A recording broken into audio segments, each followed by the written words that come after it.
let's talk about the 8 pillars of male health. I'm going to talk about each pillar and share a simple assessment scale so you can measure how healthy you are in all 8 pillars. Okay, so what are the 8 pillars of male health? The first 4 pillars are spiritual health, physical health, mental health, emotional health. And the next 4 pillars are environmental health, financial health, social health, and sexual health. All 8 of these pillars are essential to male health based on my research and personal experience. And here's the great news. You can achieve mastery in all 8 pillars. You can become a pillar of your health, a pillar of your family, a pillar of your community, and a pillar of society. For the past 15 years, I've dedicated my life toward learning as much as possible about these pillars. I still have some work to do, but I'm excited to share what I've learned, and I'm excited to share the assessment scale that I've developed. The assessment scale is simple. It's a 1 to 10 scale, with 1 being unhealthy and 10 being healthy. And we have average in the middle, and then we have poor and good to the left and right of average. For the next 15 minutes or so, I'm going to guide you through your personal Healthy Male assessment. So pause this video if you need to and grab a pen and sheet of paper. The challenge I have for you is to be completely honest with yourself about the assessment scale. Your health is up to you, so look in the mirror and self-examine your health quality in all 8 pillars. Let's get started. So the first pillar we're going to examine is your spiritual health. Now, spiritual health encompasses a sense of meaning, purpose, and connection to something larger than oneself. It involves cultivating a sense of peace, hope, and well-being through various practices like prayer, meditation, and connecting with nature. It's about finding what gives your life meaning. It's having alignment with your core values, regardless of your religious beliefs. So for me, spiritual health is the number 1 pillar. I believe it's the foundational pillar of male health.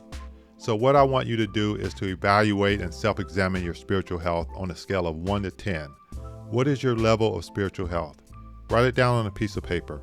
Are you a 5? Are you a 7? Or are you a 9? Are you a 2 or a 4? Be honest with yourself about where you are on your spiritual health journey. This is important. The second pillar of health is physical health. Now, this is my specialty.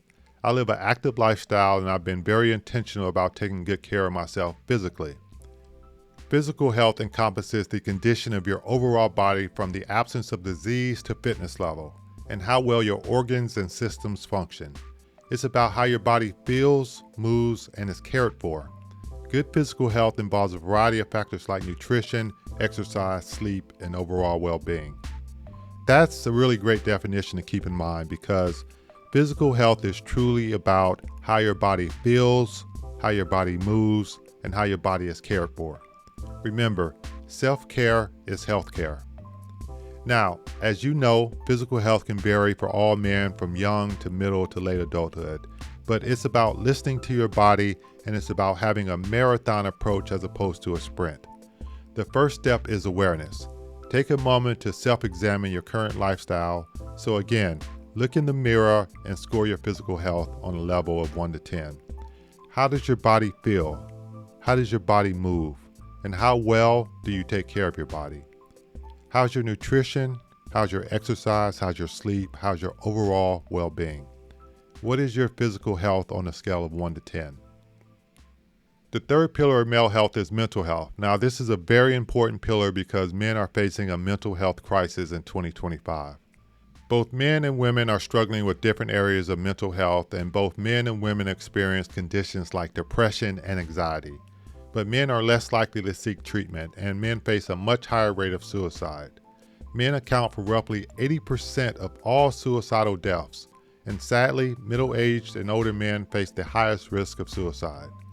Men may experience symptoms of mental health different from women, in that our mental health usually plays itself out in irritability, anger, and aggression instead of sadness and crying. I've personally spoken to several men who have opened up to me about their struggles with mental health. They've shared with me their deep feelings of depression, anxiety, and anger, some of whom even admitted that they've had suicidal thoughts. Men need emotionally safe friendships to talk, to heal, and to grow, so they can reclaim their strength with integrity, not by suppressing their emotions, but by transforming them into purpose. The cost of ignoring this is generational broken families, addiction, violence, and a nation of boys and grown men's bodies. When men break down mentally, entire communities collapse because men are often the invisible weight of families, workforces, and social order. So be honest with yourself. Self-examine and rank your mental health on a scale of 1 to 10. I've spent a lot of time myself nurturing, developing, and working on my own mental health, and one of the best definitions of mental health that I've seen, read, or heard about is from Dr. Paul Conti, who is a world-renowned expert on mental health. He's a medical doctor and a clinical psychiatrist. Dr. Paul Conti said the sign of a mentally healthy person is someone who has peace, contentment, and delight. And peace, contentment, and delight is rooted in having agency over your life and expressing gratitude.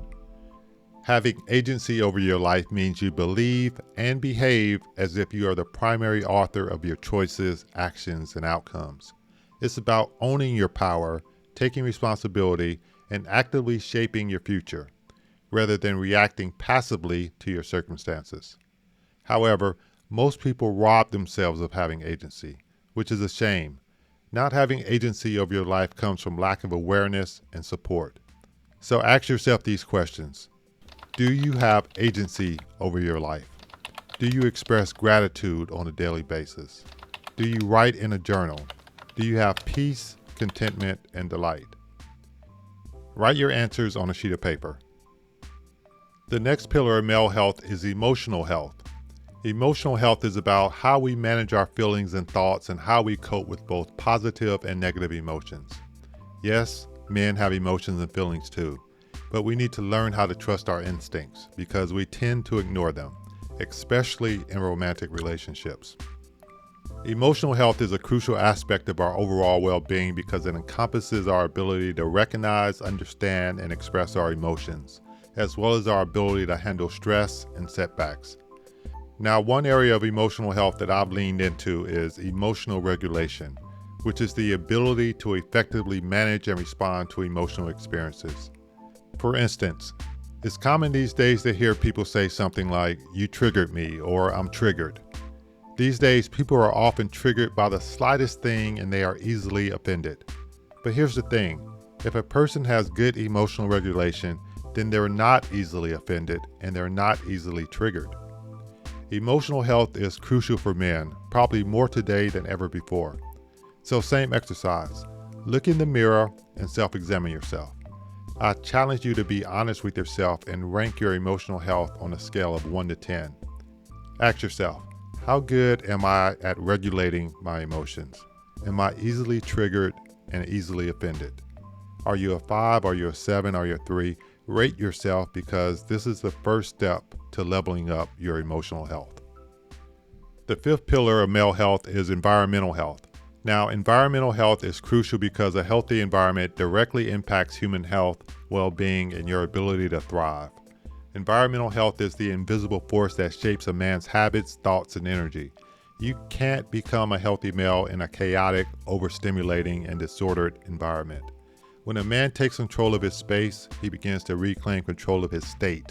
And from there, everything improves. Mindset, health, relationships, and mission. Okay, so when we think about environmental health in 2025, I'm referring specifically to our work, our home, and our digital environments. Let's talk about our digital environments because what we consume online influences our mental, emotional, social, and sexual health. The average American spends roughly 7 hours per day on screens. Many of us spend more time on screens than we do sleeping, moving, or interacting with people in real life. Screens are the new secondhand smoke, harmless in small doses, but toxic with chronic exposure. Your environment either builds you up or it breaks you down. Cluttered, noisy, chaotic, and toxic environments can lead to chronic stress, poor focus, low energy, and emotional fatigue. In contrast, clean, orderly, and purpose-driven spaces can promote clarity, peace, and productivity. Workplaces that are chaotic or isolating and homes that lack order or comfort trigger low-grade fight or flight responses all day long. You can eat clean, lift weights, and read books, but if your environment is toxic, your nervous system stays on edge. So when you think about your environmental health, let's make sure that you focus on having good work, home, and digital hygiene to ensure that you are positioning yourself to thrive. Here's the environmental health assessment scale. Self-examine yourself and determine your environmental health on a scale of 1 to 10. Be honest with yourself because this assessment is going to enable you to create an environment conducive to becoming a healthy male. The sixth pillar of male health is financial health. Now, this pillar is obviously important, right? Because when it comes to financial health, we don't know what we don't know. So in this case, financial health refers to the overall state of a person's monetary affairs, encompassing their ability to manage income, expenses, savings, and debt. With financial health, men need to be focused on making sure that we and our families are economically secure enough to handle both expected and unexpected expenses, including essential bills, emergency savings, and debt obligations. So we want to make sure that we are surrounding ourselves with mentors and people who are financially successful in real life, and then model their behavior. We want to make sure that we are positioning ourselves to win not only in the short term, but in the long term so we can build a legacy. As for me, financial health has been a journey and I've made some mistakes, but I've learned from them. How about you? What's your financial health on a scale of 1 to 10? Self-examine yourself and be honest. Do you have room to improve your financial health? As for me, the answer is absolutely yes. I can always improve my financial well-being, and I want to continuously improve my financial knowledge. The seventh pillar of male health is social health. Now, social health is not talked about enough, but it's absolutely crucial for young adult and middle-aged men. It's particularly important for men who may experience lower levels of social support than women. Studies show that social isolation and lack of connection are linked to negative health outcomes, including increased risk of anxiety, depression, and even premature death. Strong social connections can lead to better physical and mental health, reduced stress, and a stronger immune system, which is exactly what the HealthyMales Brotherhood aims to do for you. Now here's the thing. Men typically suffer in silence, and a lot of modern men are struggling socially. What I found in my young adulthood and in my middle adulthood is that men face higher levels of peer pressure. We face higher levels of envy from unhealthy men, and we face higher levels of trying to please women. Envy and people-pleasing can absolutely ruin a man's life. It can ruin your health and your future. A man can date or marry the wrong woman, and all of a sudden, the relationship will change the entire trajectory of his life. So social health is absolutely crucial and critical for male health. When I think about social health for a man, I think about the importance of having a strong brotherhood of men with integrity that are helping me become the best version of myself. All men need brotherhood because men are called to leadership in our families and in our communities. So here's the question. Do you have a support system of men who are helping you become the best version that you can possibly become for yourself and for your current or future family? Here's the social health assessment scale. Again, be honest with yourself. Self-examine your social health. Male social health is not about how many friends you have or how big your social network is. It's about, do people respect you? Do you behave in a respectful and respectable way socially? You know, men are a lot like countries. Stronger countries will try to conquer weaker countries, and stronger men will try to conquer weaker men. So it's important to have an alliance. It's important to form a brotherhood of strong men protecting and helping each other. So, what is your level of social health? Rate yourself on a scale of 1 to 10. The eighth pillar of male health is sexual health, which is often the most neglected pillar in public conversation, but the most privately struggled pillar of health among men.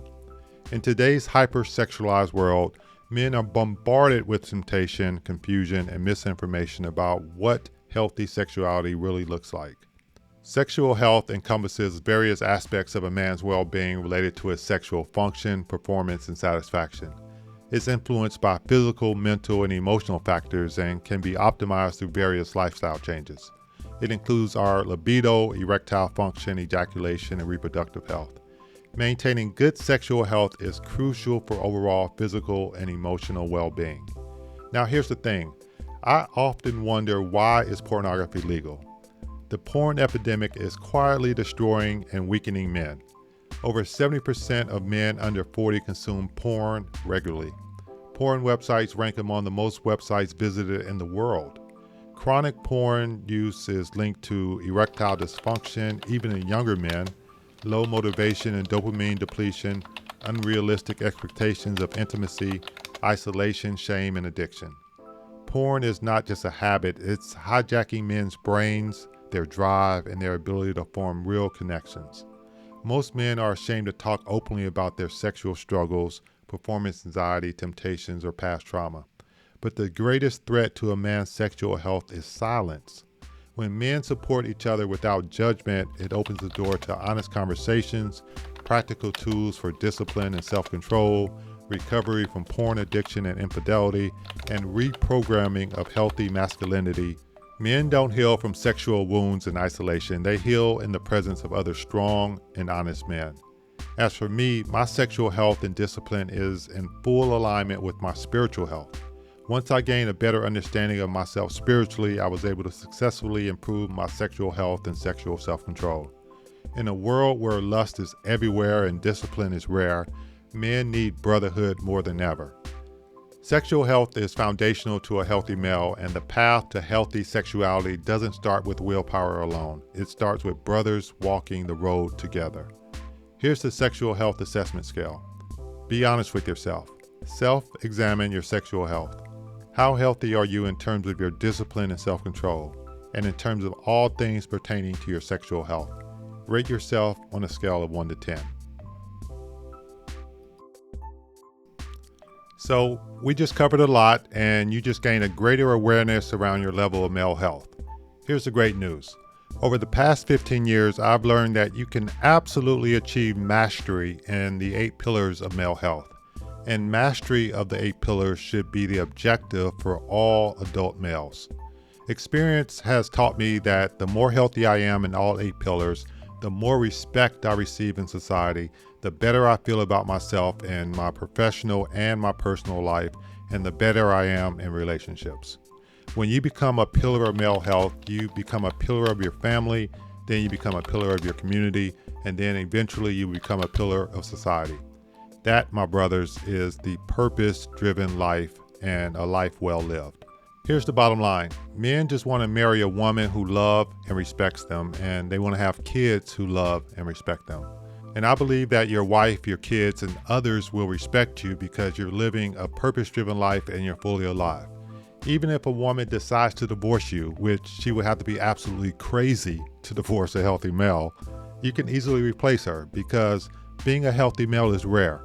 I attract all types of women every day, but I'm not interested in women right now because I'm focused on my purpose. I'm focused on becoming fully alive. In Genesis 2:15, God gave man work, and in Genesis 2:22, God gave man woman. So focusing on the work of becoming a healthy male before focusing on a woman, I think, is God's design for a man. So I say this. Focus on working to become a healthy male first, and then you will attract the right woman who loves and respects you. But don't stop there. Focus on your 8 pillars of male health for the rest of your life in order to experience the greatest quality of life. In doing so, you'll reduce your chances of facing struggles and suffering that most men face in their lifetime. And here's the good news. You don't have to do it alone. Healthy Males exist to help you achieve alignment in the 8 pillars of health and become fully alive. That's our mission. Imagine thousands of men working toward the same mission and objective to become fully alive. And within your own small group, having men that support you in brotherhood for the rest of your journey. That's what we're all about. That's what Healthy Males is for, to help you live the best possible life, a purpose-driven life conducive to your long-term success. That's the Healthy Males mission and the 8 pillars of male health. We have a big vision, and I believe it's absolutely achievable. I would like to invite you to join HealthyMales, HealthyFemales, and HealthyMatch. We're signing up thousands of men and women supporting each other on a mission to improve their 8 pillars of health. Healthy Males, Healthy Females, and HealthyMatch will be employee-owned companies. So we're looking for motivated people to join us on the ground floor. Email us to request a free HealthyMales Life Coaching Session for an invitation to the 8 Pillars of Male Health 90-Day Transformation Camp. To learn how to become a verified HealthyMales or HealthyFemales member, verified members qualify for HealthyMatch, our private matchmaking service. And to learn how to become a certified HealthyMales or HealthyFemales coach. Certified coaches receive a revenue share, plus exclusive opportunities from our Founders Club. Join our vision for HealthyMales, HealthyFemales, and HealthyMatch. Email us for more information.